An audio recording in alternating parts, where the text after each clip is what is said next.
Hello and welcome to Scrapbooking Station. In this video I'm going to build 3 versions of a shaped easel. I've got 2 other projects to show you along with a little addition in case you want to make it extra special. So I'm going to put the camera over my shoulder and we'll get started.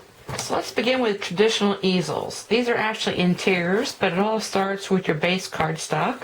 And so you know the size of it, you split the front in half, you've got something that you throw on top, something to prop it up.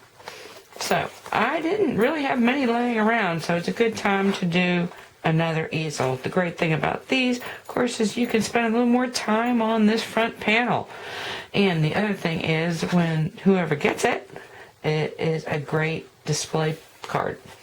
So let's take a look at this, because where this differs is that the front of your card, which would be actually just this piece, or in this case this piece, these have all been squares, we're going to shape that, and that is going to define the remainder of the elements.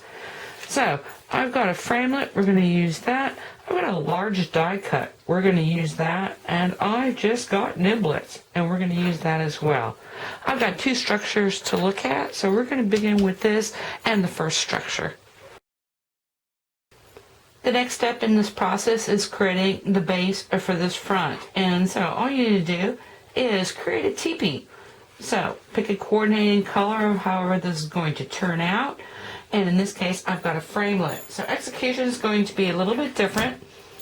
Let me get my magnetic platform out so I can show you this. And the important thing is that it be absolutely perpendicular.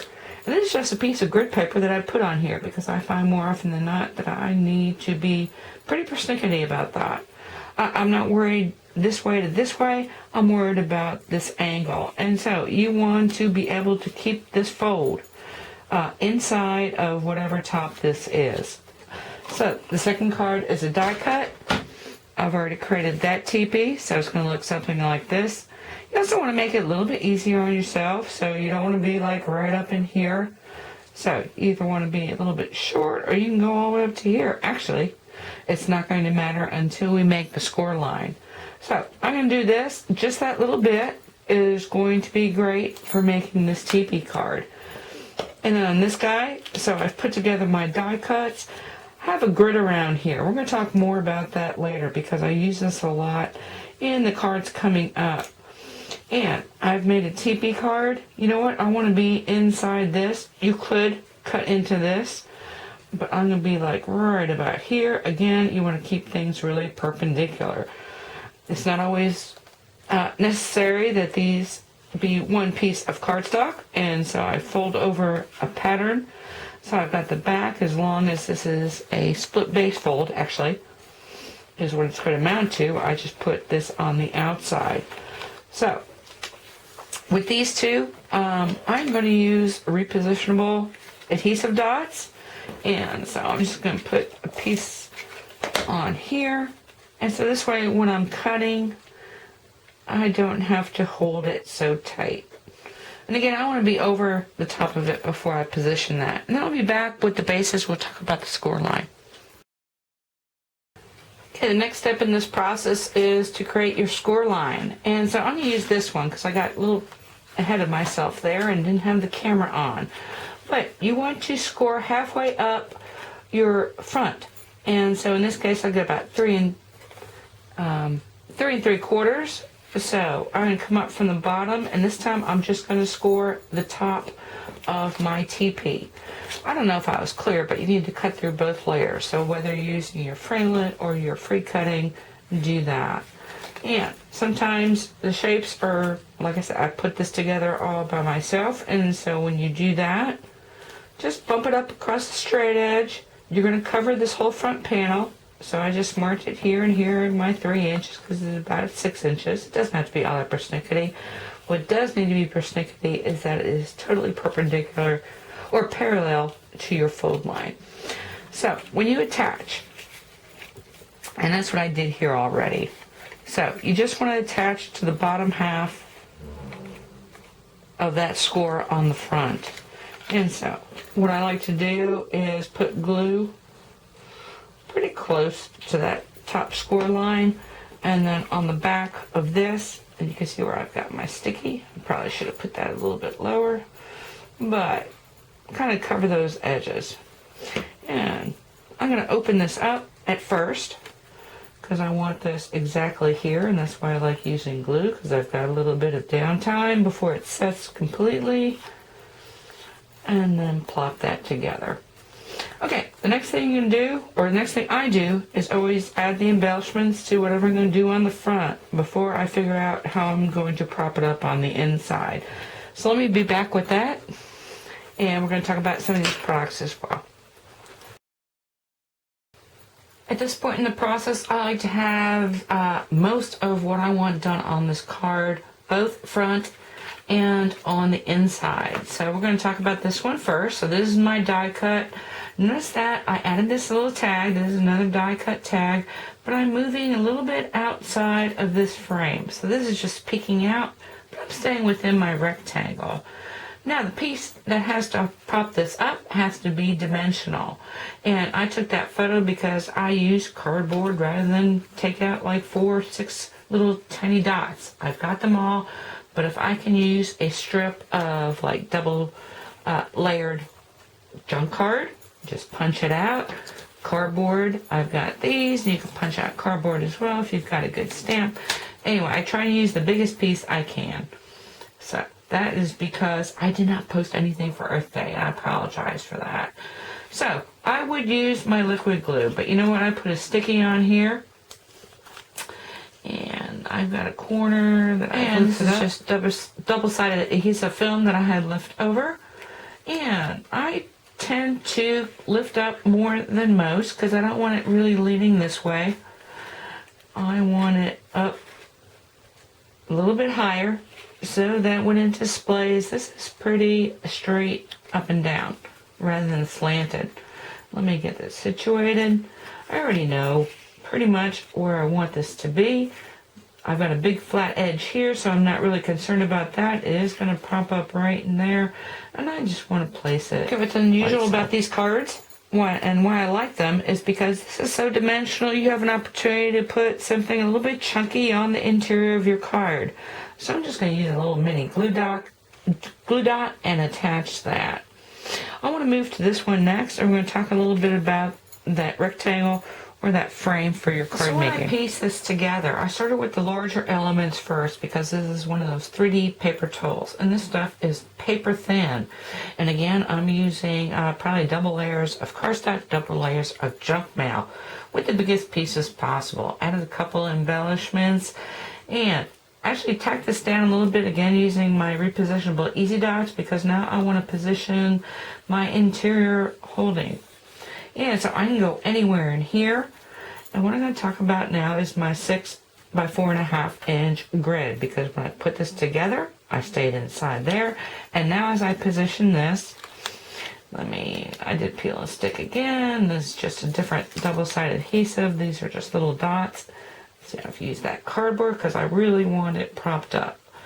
The more you can do that, the easier this thing will stay. And you know what?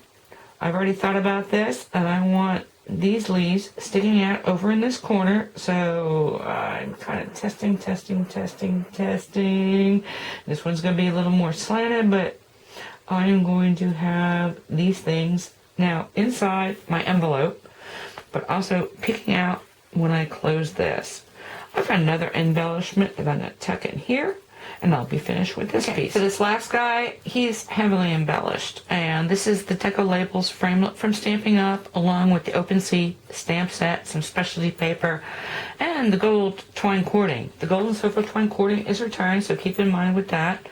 And I might as well go ahead and go around the board. So this is Flutter the Butterflies Luxury Card Kit from Paper Wishes and some coordinating cardstock. And this is a set of die cuts, and I don't have the name of them anymore, but they are paper thin, and so I know this is colorless paper, and both of these come from Paper Wishes. So I want to do something else after I show you this, because it's not always necessary to be very persnickety. I just have a band. So I use some of this gold. These are circle framelits, along with the Deco Labels. And I have that, and that's going to go like this. I want to introduce before I leave, because these will be pretty as sent. This is real small and is kind of over embellished for this size card. This one could be sent as well. This one is kind of wild and out there, but you know, I don't do it that often. I really didn't care for these die cuts that much to begin with. Added some turquoise dazzles, and you know, to the right person, that could be interesting. I want to introduce the notion of a tray. Okay, talk about trays. I actually want to start with this one, because if you've got a framelit, a tray is really easy. And this will be really pretty in a little small envelope. Of course, you want to add a sentiment in here, and that would prop up really nice. You have plenty of places to put your messages, but why do that? So, first thing, what's the size of your envelope? You know what? I could go back to my grid here. I like working with 6 by 4.5. So I've got that. I've created this, and the important piece is this backing. Now, I've chosen a piece of pattern paper. This side does not matter. What matters is on the back, because that's the only thing that's going to show when I tuck this in. Of course, the great thing about using a framelit is this is going to fit right into this piece. And so, when I attach this, I am going to glue all the way up the whole back of this. Kind of tuck it in there. Again, that's why I like using liquid glue, because I've got a little time to tuck it in there, and all will be great. Again, you got more room to add some more embellishments. And the other thing is, you're probably saying, oh my gosh, so much trouble. What if I just matted a piece of pattern paper and stuck this on here? I could have the same thing. You know what? It looks like a easel card or stuck onto a piece of cardstock. So this is just a little bit more elegant. And that's what I like to do when we're talking about specialty. So let me get this on here, and we're going to move right into the next piece.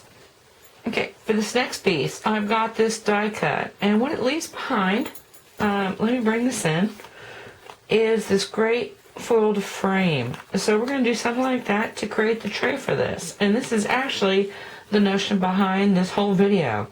Is this is another large die cut, and like I said, I've always got more die cuts than I do coordinating cardstock or pen and papers.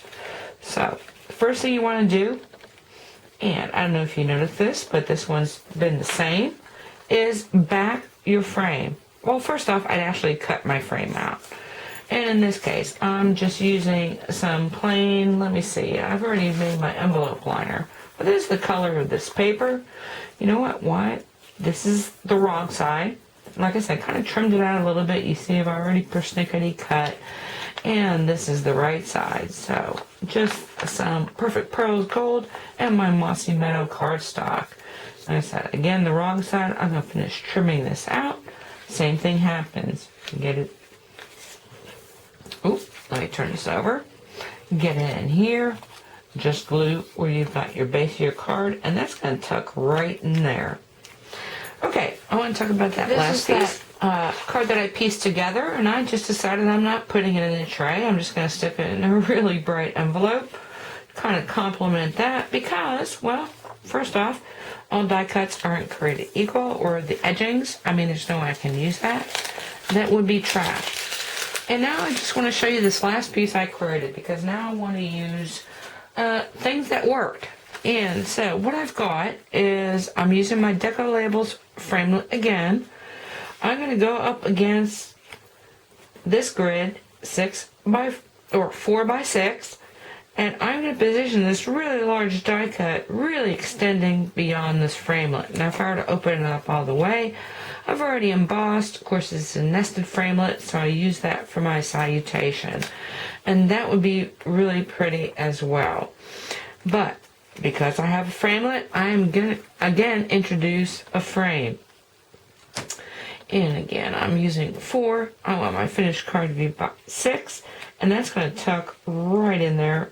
Really pretty. Like so. And that's really the last piece I'm creating this. So as you can see, I kind of moved along a little bit. Let me talk about envelopes for just a second. Okay, so I talked about this envelope for this and this, I'm just going to do an envelope, coordinating envelope, white envelope with lining, stamping.